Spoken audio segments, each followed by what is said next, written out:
नमस्कार, मैं हूं रवि कैंत्रा। हॉर्नबिल टीवी देख रहे हैं आप। बद्रीनाथ धाम में देशी ही नहीं विदेशी तीर्थ यात्री भी अपने पितरों के तर्पण के लिए पहुंच रहे हैं। अपने पितरों के मोक्ष के लिए यहां बड़ी संख्या में ब्रह्म कपाल तीर्थ में तर्पण के लिए श्रद्धालु पहुंच रहे हैं, जहां वे अलकनंदा नदी के पावन तट पर स्थित ब्रह्म कपाल तीर्थ में अपने पितरों की मुक्ति के लिए पिंडदान कर रहे हैं।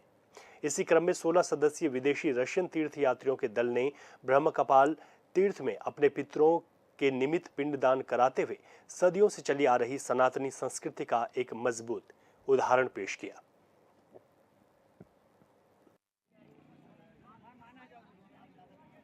देश विदेश के लोग सनातन धर्म में अपने पितरों का पिंडदान इस स्थान पे कर रहे हैं। बड़े सुखद की बात है। हम सनातनी भारतवर्षी तो इस पिंडदान को करते हैं। आज जिस प्रकार से 16 विदेशी रसिया लोगों ने अपने पितरों का पिंडदान इस मोक्षधाम बद्रिकाश्रम के इस ब्रह्म कपाल में किया, ये बड़ा सनातन के प्रति जिस प्रकार का वो भाव देखा, जिस प्रकार से उन्हें अपने पितरों का पिंडदान देखा किया, और मुझे लगता है कि जिस प्रकार से विदेशी लोग भी आज हमारे सनातन धर्म को पालन कर रहे हैं, और कहा भी गया कि जिस प्रकार से कपाल मोचनम तीर्थम मदिगम पितृकर्मणि अन्य तीर्थे न च श्राद्धम केवलम तर्पणम विधि। और ये कह सकते हैं कि कपाल समीपत्र प्रमाणे न पिंडम दद्यात् ब्रह्मासिरे उद्धरे सप्त गोत्राणी कुलमेकोत्तरम स। और ब्रह्म कपाली में आकर के जो पिंडदान करता है अपने 7 गोत्र और 100 कुलों का उद्धार करता है। और भगवान बद्री विशाल उन सब तीर्थ यात्रियों को जो यहाँ पर पिंडदान करते हैं, तीर्थराज ब्रह्म कपाल में आकर के जो पिंड, भगवान से ये प्रार्थना करते हैं उन सब का सनातन धर्म के प्रति जो भाव रखे हैं सब उनकी मनोकामना पूर्ण करे। बोल बद्री विशाल भगवान की जय। बद्रीनाथ धाम में आज सुबह अलकनंदा नदी के किनारे गांधी घाट पर एनआरआई श्रद्धालु पैर फिसलने की वजह से अचानक बह गए। वहीं पिता को डूबता देख बेटे ने भी अलकनंदा नदी में छलांग लगा दी। हादसे में किसी तरह से रेस्क्यू कर पिता को बचा लिया गया, लेकिन बेटे का अभी तक कोई पता नहीं चल पाया है। मौके पर पहुंची एसडीआरएफ एनडीआरएफ की टीम ने युवक की तलाश के लिए रेस्क्यू अभियान तेज कर दिया, जबकि पिता की हालत को देखते हुए उन्हें स्वास्थ्य केंद्र भेजा गया है, जहां उनका इलाज जारी है।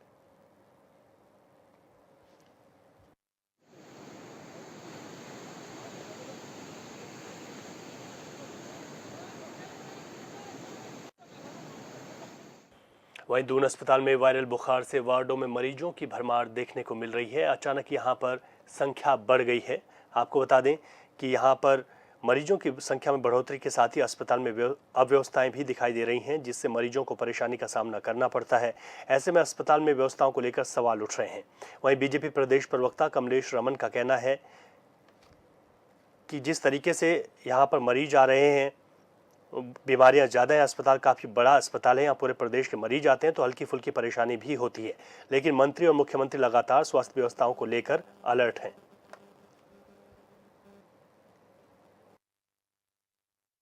देखिए, इसमें नाराज़गी नहीं है, क्योंकि इस वक़्त इस तरह की जो बीमारियाँ होती हैं वो होती हैं, लेकिन माननीय मंत्री जी ने भी दिशा निर्देश दिए हैं और उन्होंने कहा है कि जो टोकन वाली जो सुविधा है वो देने का काम करें, ताकि लोगों को किसी प्रकार की परेशानी ना हो। और ऑनलाइन डिजिटल भी उन्होंने करने का काम किया है कि अगर ऑनलाइन कोई इस तरीके से अपना अपॉइंटमेंट लेता है तो उसमें उन्हें लाइन लगाने की ज़रूरत नहीं है। और क्योंकि सरकारी हॉस्पिटल हमारे एक बहुत बड़ा ये हॉस्पिटल है और यहाँ पर तमाम पूरे प्रदेश के लोग यहाँ पे आते हैं, तो सभी को सुविधाएँ मिलने का काम भी होता है। पर कहीं न कहीं हल्की-फुल्की कुछ परेशानियाँ होती हैं, उनको देखते हुए वहाँ पर हमारा स्वास्थ्य जो महकमा है वो तमाम सारी सुविधाएँ देने का काम कर रहा है। वहाँ पर सभी मरीजों की देखभाल भी ठीक प्रकार से हो रही है, पर थोड़ी बहुत दिक्कत आ जाती है, इस बात को हम मानते हैं। पर मंत्री जी और मुख्यमंत्री जी स्वास्थ्य के मामले में बहुत ही गंभीर। अयोध्या में रामलला के दिव्य विग्रह पर भगवान राम की सुंदर पोशाक को उत्तराखंड की ऐपण कला से सजाया गया है। आपको बता दें, जो सभी देवभूमि वासियों के लिए भगवान राम के लिए असीम आस्था और श्रद्धा का प्रतीक है। ये वस्त्र श्रम साधकों ने निर्मित किए हैं, जो कि सभी उत्तराखंडियों के लिए बहुत सौभाग्यशाली हैं। वहीं बीजेपी प्रवक्ता कमलेश रमन ने कहा कि उत्तराखंड की संस्कृति से बने वस्त्रों से रामलला का आज श्रृंगार किया गया है। ये उत्तराखंड के लिए गर्व की बात है।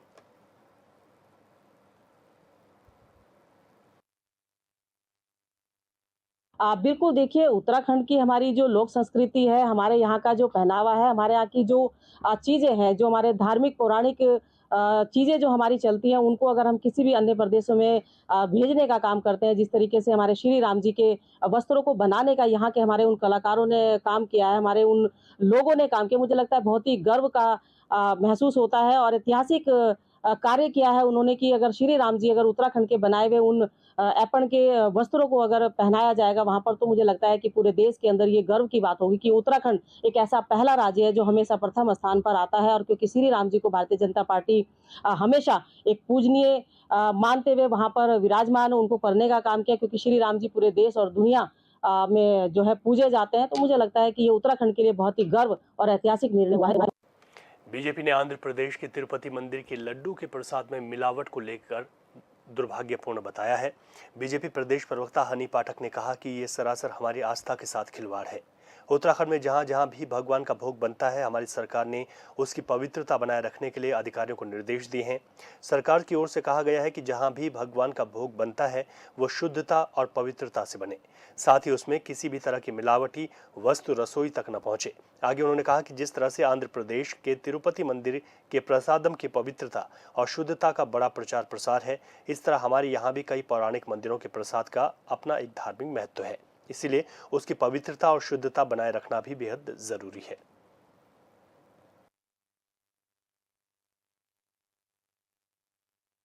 देखिए, हमारी सरकार सनातन संस्कृति को लेकर और चीज़ों को लेकर लगातार गंभीरता अपनी दिखाती रहती है।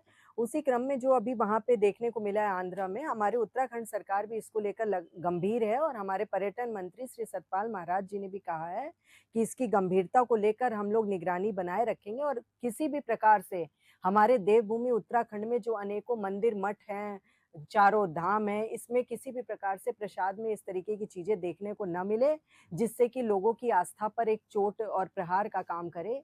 तो इसको लेते हुए गंभीरता दिखा रही है हमारी सरकार और निश्चित रूप से किसी भी प्रकार से यहाँ पर इसको हल्का नहीं रखा जाएगा और गंभीरता दिखाते हुए सही डिसीजंस लिए जाएंगे। वहीं पौड़ी में संकल्प दिवस के अवसर पर खिरसू ब्लॉक परिसर में कार्यक्रम का आयोजन किया गया, जिसमें कई स्थानीय लोग भी शामिल हुए हैं। इसमें विभागीय स्टॉल लगाकर ग्रामीण लाभार्थियों को योजनाओं की जानकारी दी गई, साथ ही योजनाओं के लाभार्थियों को भी लाभान्वित करने का काम किया गया। इस कार्यक्रम में बतौर मुख्य अतिथि कांग्रेस पूर्व प्रदेश अध्यक्ष गणेश गोदियाल ने शिरकत की।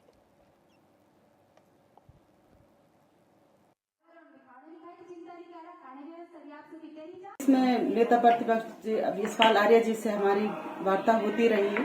कई टाइम 1 महीने से हमारी ये चल रही थी वार्ता कि मैं पहुंचूंगा, पर किसी कारणवश वो अभी कल तक भी यही अपेक्षा थी कि नेता प्रतिपक्ष हमारे यशपाल आर्य जी खिरसू ब्लॉक आएंगे, पर किसी कारणवश वो नहीं आ पाए। तो हमारे गणेश गोदियाल जी यहाँ पे, हमारे जो पूर्व प्रदेश अध्यक्ष लोग, बहुत ही लोकप्रिय नेता हैं, तो वो यहाँ पे पहुँच गए हैं, हमारे कार्यक्रम में सम्मिलित हुए। बाबा साहेब आम्बेडकर सिर्फ एक नाम न होकर एक विचार, जो विचार लोगों को समानता का अधिकार देता है, जिस विचार के साथ लोगों को एक नई उम्मीद जगती है, वो बाबा साहेब आम्बेडकर। और अच्छी बात है कि हमारी प्रमुख जी के प्रयास से यहाँ पर ये मूर्ति लगी। हम उनके इस प्रयास का बहुत बहुत अभिनंदन करते हैं, उनका स्वागत करते हैं। अच्छी बात। अतीत में क्या हुआ क्या नहीं हुआ मैं नहीं जानता, लेकिन जहाँ तक मेरी बात है, प्रमुख जी का ये मानना था कि मैं इसका उद्घाटन करूं, लेकिन मैंने कहा कि भाई चूंकि ये शासकीय धन से ये मूर्ति बनी है, इसकी स्थापना शासकीय धन से भी है, तो चूंकि मैं किसी शासकीय पद पर नहीं हूं, तो इसलिए मेरे हाथों से इसका उद्घाटन हो, ये आप डीएम को पूछ लीजिए। और तब जाके उन्होंने डीएम से बात की। डीएम ने कहा कि भाई हम तो किसी मंत्री या कोई विधायक लोकल का हो तो उनसे कराएंगे, तो बाद में यहाँ के जो स्थानीय विधायक और मंत्री हैं उनको ये मौका। पौड़ी में एनएसयूआई ने बीजीआर पौड़ी परिसर में होने वाले छात्र संघ चुनाव को लेकर प्रत्याशियों का ऐलान कर दिया है। बता दें कि एनएसयूआई के जिला अध्यक्ष राजेश भंडारी ने कांग्रेस कार्यालय में प्रत्याशियों के नामों की घोषणा करते हुए सभी सीटों पर जीत का दावा किया। वहीं इस मौके पर जिला अध्यक्ष विनोद नेगी, आस्कर रावत, युवा कांग्रेस के जिला अध्यक्ष मोहित सिंह समेत अन्य अधिकारी मौजूद रहे।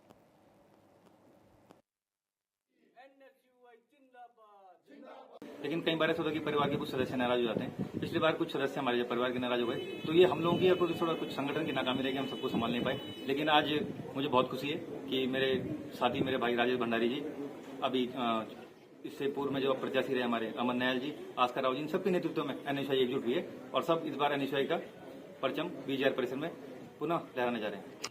देखिए हमारे साथ बहुत सारी, जब मैं 5 साल का, जैसा आपने बताया कि मेरा कार्यकाल रहा, तो एनएसयूआई के बहुत सारे लोग, कभी किस समय पे कोई नाराज हुआ, किस समय कोई नाराज हुआ, तो हम नाकाम रहे सब लोगों को मनाने में। लेकिन हमारी खुशनसीबी थी कि हमारी एक बहुत बड़ी टीम थी, और उस बड़ी टीम के साथ जाहिर सी बात है कुछ लोग नाराज होते जाते हैं, लेकिन हम एनएसयूआई को स्थापित हमने किया, और हमारा इस बार भी पुरजोर हम चाहते हैं कि एनएसयूआई अपने पूरे पैनल में विजय प्राप्त करे। और मेरे तमाम जितने मेरे संगठन से जिन लोगों को मैंने अपना प्रत्याशी बनाया है, सारे लोग एक बहुत बड़े मार्जिन के साथ जीत दर्ज करने जा रहे हैं।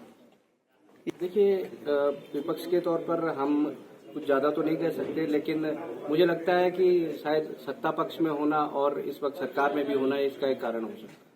देखिए, पिछली बार जो छात्र संघ बीजीआर परिसर पौड़ी में चुन करके आया था, तो उनके द्वारा छात्रों से कई प्रकार के वायदे किए गए थे कि वे लोग लगातार जो बस की मांग जो चल रही है उसे वो लोग पूरे करेंगे, क्योंकि वो सत्ता में भी इस वक्त है। नमस्कार, मैं राजकुमार नेगी, मैं एनएसयूआई का सदस्य हूँ और मैं एनएसयूआई से पिछले 3 साल से जुड़ा हूँ। तो इस बार हम छात्रों की पूरी समस्याओं का सुझाव करेंगे और छात्रों के हितों के लिए भविष्य में उनके साथ खड़े रहेंगे। छात्राओं का और बड़े भैया लोगों का पूरा समर्थन रहा है मेरे साथ, और सारे मेरे साथ खड़े हैं, और इस बार हम फिर से एनएसयूआई को दोबारा। टिहरी जिले के अस्पतालों में डॉक्टरों और स्टाफ की सेफ्टी के लिए एक अवेयरनेस प्रोग्राम चलाया गया है। यहाँ पर पुलिस ने अवेयरनेस के साथ ही चेतावनी बोर्ड भी लगाए हैं, जिसमें नशा करके स्टाफ के साथ अभद्रता और शांति भंग करना या काम में बाधा डालने को लेकर कानूनी कार्रवाई की बात लिखी गई है। वहीं एसएसपी के निर्देश पर श्रीदेव सुमन संयुक्त चिकित्सालय नरेंद्र नगर में सीओ ने स्टाफ को इसकी जानकारी देने के साथ ही फोन नंबर भी दिए और बोर्ड भी लगाए। वहीं अस्पताल के स्टाफ का कहना है कि ज्यादातर रात के समय इस तरह की घटनाएं सामने आती हैं, लेकिन पुलिस की इस पहल से अब मदद मिलेगी और वो खुद को सुरक्षित भी महसूस करेंगे।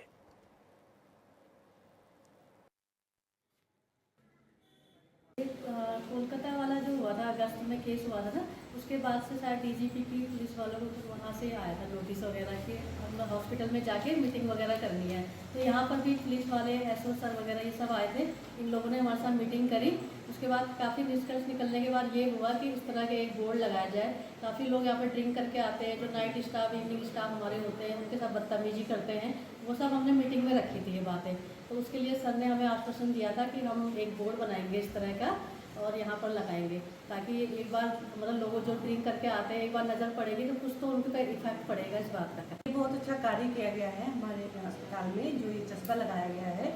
इसके थ्रू जो भी हमारे घर जो नशे वाले व्यक्ति आएंगे वो पहले से अलर्ट हो जाएंगे कि यहाँ पर ये सब के लिए पहले से अलर्ट हैं।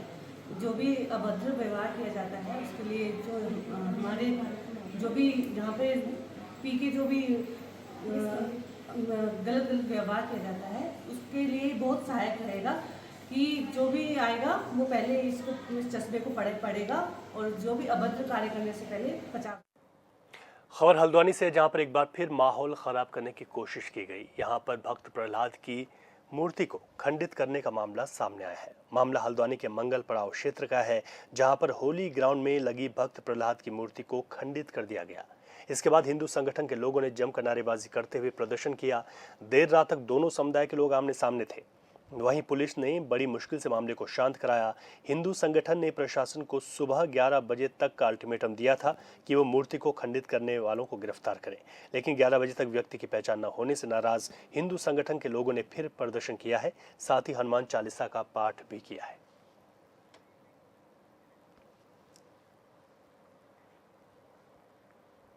उत्तराखंड हिमालयी राज्य है और हिमालय से गंगा, यमुना सहित कई नदियां निकलती हैं, जो प्रदेश के कई जिलों से होकर यूपी, बिहार, पश्चिम बंगाल सहित कई राज्यों से गुजरती हैं।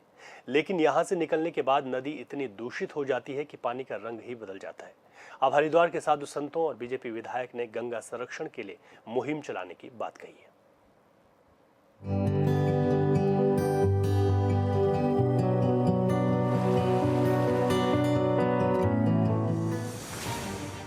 उत्तराखंड के टिहरी से बीजेपी विधायक किशोर उपाध्याय ने कहा कि हिमाचल और गंगा को बचाने के लिए संत समाज के साथ मुहिम चलाने की बात कही है। विधायक का कहना है कि हम सभी के प्रयास से मिलजुल कर गंगा और हिमालय का अस्तित्व बच सकता है। राज्य और केंद्र सरकार लगातार इसके लिए प्रयासरत है और अलग अलग योजनाओं के साथ काम कर रही है, लेकिन इसमें सभी लोगों को साथ आना होगा और मिलजुल कर काम करना होगा। नहीं, मैंने नहीं रूपरेखा बनाई है। हम तो 90-91 से, और उस समय तो मैंने एक अधिवेशन हुआ था तिरुपति में, उसमें भी ये बात रखी थी कि हमको इसके प्रति सजग होना चाहिए। सुंदरलाल बहुगुणा जी के साथ हम लोगों ने जम्मू कश्मीर से और अरुणाचल प्रदेश तक इसको जगाने का काम किया। चिंता ये है कि अगर वैज्ञानिक कह रहे हैं कि हिमालय पर एक आध दशक बाद एक बूंद बर्फ नहीं बचेगी, तो क्या हम बच जाएंगे, हमारी संतति बच जाएगी? और ये स्थिति खुद हमने पैदा की है। तो हिमालय और गंगा भारत को हमारे यशस्वी प्रधानमंत्री नरेंद्र मोदी जी, जिन्होंने भारत और भारतीयता, धर्म और धार्मिकता का परचम पूरे विश्व में लहराया है, उसमें उनके सहयोग और आशीर्वाद से भारत को पुनः जो है हिमालय और गंगा सोने की चिड़िया बना सकती है और विश्व गुरु बना सकती है। धर्मनगरी हरिद्वार में आयोजित प्रेस कॉन्फ्रेंस के दौरान बीजेपी विधायक किशोर उपाध्याय ने कहा कि वर्तमान समय में ग्लेशियर और हिमखंडों के पिघलने से देश ही नहीं बल्कि विश्व भर में मानवता पर खतरा मंडरा रहा है। गंगा जी का वेग निरंतर घट रहा है, लिहाजा अब जरूरत है आम जनमानस, सरकार और संत समाज को मिलकर जन कल्याण अभियान चलाते हुए हिमालय और गंगा की रक्षा के लिए आगे आना। किशोर उपाध्याय ने कहा कि हरिद्वार के संत समाज से लाखों करोड़ों की संख्या में श्रद्धालु जुड़े हैं, इसीलिए संत समाज के साथ नवरात्र के पहले दिन हरिद्वार में बड़े स्तर पर हिमालय और गंगा के अस्तित्व को बचाने के लिए जन जागरण अभियान चलाया जाएगा। उसके लिए मैं संत समाज, वो मुझे बड़ी खुशी है कि वो आशीर्वाद दे रहा है। युवा साधु समाज में भी उसमें जुड़ने का काम कर रहा है। और अगर हमने इस बहुत ही विनम्र जो विषय है उसको आगे अंतर्राष्ट्रीय स्तर तक ले गए, जैसे अमेजन के जंगलों को बचाने के लिए अंतर्राष्ट्रीय समुदाय आगे आया है, उसी तरह से अंतर्राष्ट्रीय समुदाय अपने को बचाने के लिए, हिमालय को बचाने के लिए, और सनातन धर्म, बिना गंगा के तो सनातन धर्म है ही नहीं, उसको बचाने के लिए आगे आता है। तो संत लोगों की कृपा से यहाँ हर हरि की जो धरती है, दक्ष महादेव की जो धरती है, मनसा देवी और माया देवी की जो धरती है, निश्चित रूप से इस अभियान में हम सफल होंगे।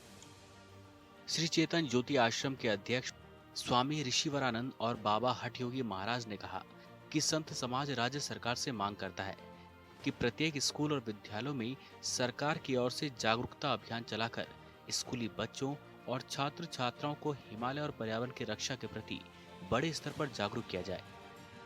संत समाज, अखिल भारतीय अखाड़ा परिषद, भारत साधु समाज, युवा भारत साधु समाज के साथ मिलकर एकजुटता से हिमालय बचाओ और गंगा बचाओ अभियान बड़े स्तर पर चलाएगा।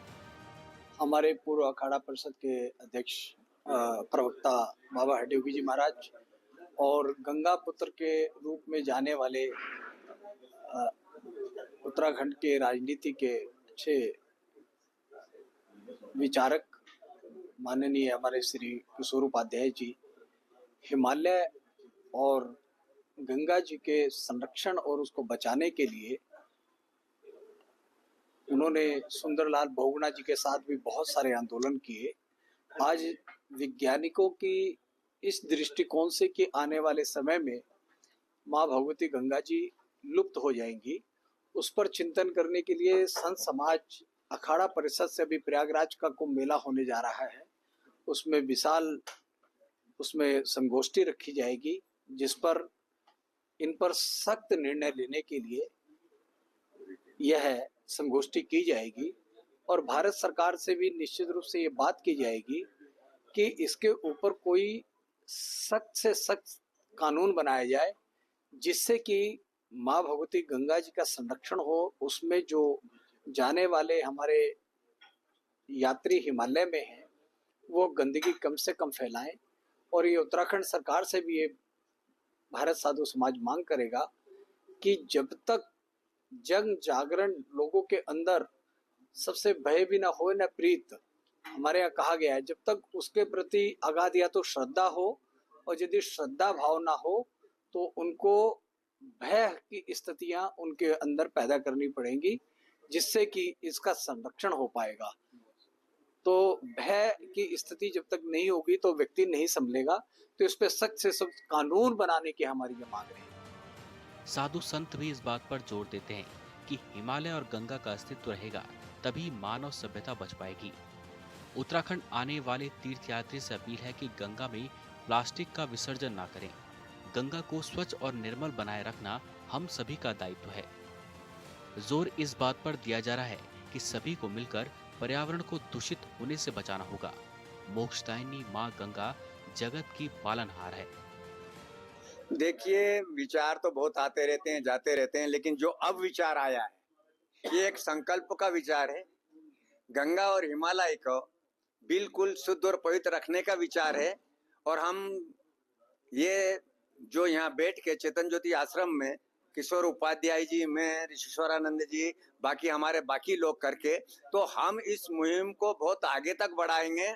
सरकार के साथ साथ जन भागीदारी भी बहुत जरूरी है। जिस तरह किशोर जी ने कहा कि जब तक समाज नहीं चेतेगा तब तक आप इसको शुद्ध और पवित्र नहीं कर सकते। सरकार के बल के ऊपर हम शुद्ध पवित्र नहीं कर सकते। उसका श्री गणेश हम प्रथम नवरात्रा को शैलपुत्री के दिन से करने जा रहे हैं और आपको साल 6 महीने में इसका रिजल्ट देखने को मिलेगा। और राष्ट्रीय स्तर पर नहीं बल्कि अंतरराष्ट्रीय स्तर के ऊपर भी हमारे वैज्ञानिक और बाकी लोग इसके ऊपर विचार करेंगे। और यही नहीं, जो आज जो बीजारोपण हम कर रहे हैं, हमारा देश के यशस्वी प्रधानमंत्री मोदी जी भी इस कार्य में हम लोगों को बुलाएंगे और कहेंगे कि आप लोग बहुत अच्छी पहल कर रहे हैं, इसे बहुत आगे बढ़ाइए। मैं दावे के साथ कहता हूं हम सफल होंगे गंगा जी को भी सुरक्षित करने में, जन चेतना भी जागृत करने में और हिमालय की रक्षा करने के लिए। गंगा की सफाई के लिए नमामि गंगे योजना चलाई गई,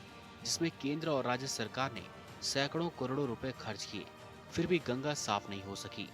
अभी भी कई योजनाएं चलाई जा रही है, लेकिन गंगा आज भी साफ नहीं है। बीजेपी विधायक का इस बात पर जोर देना कि सभी के सहयोग की जरूरत है, ये पूरी तरह से सच है। सरकार की जो योजनाएं चलाई जा रही हैं, वो चल रही हैं, लेकिन गंगा और हिमालय संरक्षण के लिए सभी को आगे आना होगा, नहीं तो इसका परिणाम क्या होगा ये हम और आप अच्छी तरह से जानते हैं।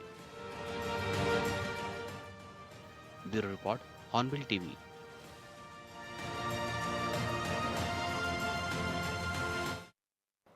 और इस बुलेटिन में अभी के लिए इतना ही। खबरों से अपडेट रहें और देखते रहे हॉर्नबिल टीवी। इजाजत दीजिए, नमस्कार।